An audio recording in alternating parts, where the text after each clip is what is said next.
لہم عذاب فی الحیات الدنیا، انہیں دنیا کے جیتے عذاب ہوگا، وَلَعَذَابُ الْآخِرَةِ أَشَقُّ، اور بے شک آخرت کا عذاب سب سے سخت ہے۔ اب یہ جو مصیبتیں آتی ہیں، آفتیں آتی ہیں، تو یہ اللہ تعالیٰ کا عذاب ہوتا ہے ان لوگوں کے لیے۔ یہ آفتیں مسلمان میں بھی آتی ہے، جیسے اب کرونا کا مسئلہ ہے تو مسلمانوں پہ بھی آیا ہوا ہے تھوڑا بہت، لیکن کفار پہ بہت زیادہ آیا ہوا ہے۔ لیکن بات یہ ہے کہ مسلمانوں کے حق میں یہ رحمت ہے اور کافروں کے حق میں یہ عذاب ہے۔ کس طرح سے؟ ان کے لیے دنیا کی زندگی سب کچھ ہے، جو دنیا کی زندگی کے رنگ میں بھنگ ڈال دے اس کو یہ عذاب ہی سمجھتے ہیں۔ اور مومن کے لیے کیا ہے کہ حدیث شریف میں آتا ہے کہ مومن کو اگر کانٹا بھی چبھتا ہے تو اس کو اس کا ثواب ملتا ہے۔ یہاں تک کہ طاعون کے مرض میں فرمایا کہ جو اس پہ صبر کرے تو اس کو شہیدوں کا اجر ہے۔ تو وہی چیز جو ان کے لیے عذاب ہے، مومنین کے لیے وہ ثواب ہے۔ مر جانا ان کے لیے، قتل ہو جانا ان کے لیے زندگی ختم، زندگی کے سارے مزے برباد۔ اور مومن جو ہے اگر وہ شہید ہو جاتا ہے جہاد میں تو اس کی تو واہ واہ ہو جاتی ہے، اس کو تو خون کا قطرہ گرنے سے پہلے جنت نظر آ جاتی ہے، اس کو تو اللہ تبارک تعالیٰ ایک عظیم ثواب عطا فرماتا ہے۔ تو مر کافر بھی رہا ہے، مر مومن بھی رہا ہے، لیکن مومن کا مرنا ثواب ہے اور کافر کا مرنا عذاب ہے۔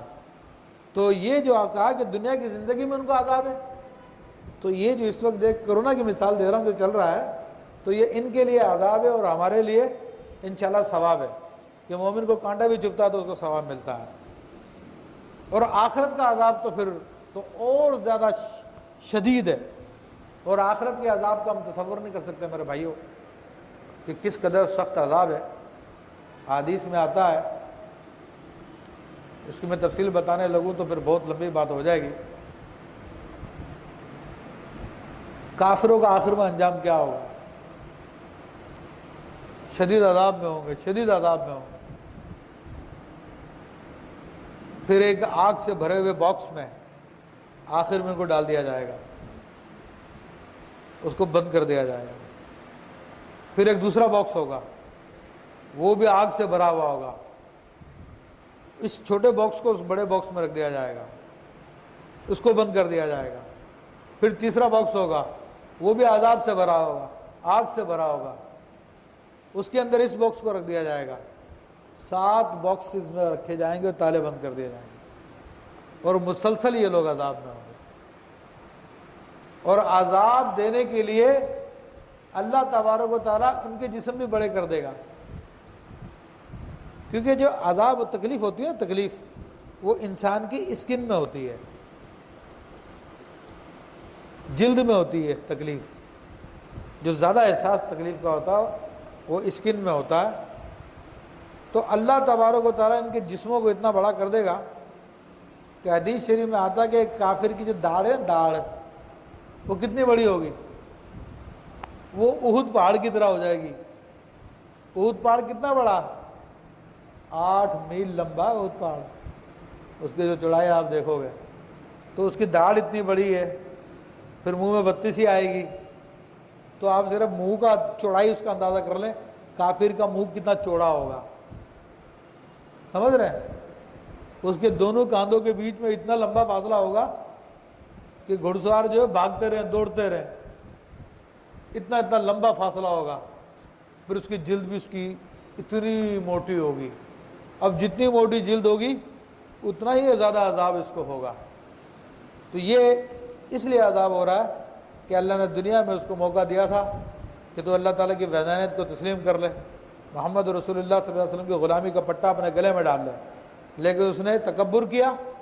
اور تکبر کیا تھا؟ کافروں کا تکبر یہ تھا کہ وہ کہتے تھے کہ یہ رسول تو ہماری طرح بشر ہے، اور یہ بشر جو ہے کوئی یہ نبی نہیں ہو سکتا۔ لیکن اس بشر کو اللہ نے جو خوبیاں دی تھی، اس خوبیوں پہ یہ اندھے ہوئے تھے، ان خوبیوں کو دیکھنے کے لیے تیار نہیں تھے۔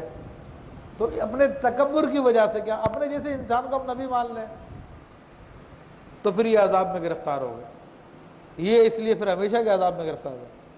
فرمایا کہ وَمَا لَهُم مِّنَ اللَّهِ مِن وَاقٍ، اور انہیں اللہ سے بچانے والا کوئی بھی نہیں ہے۔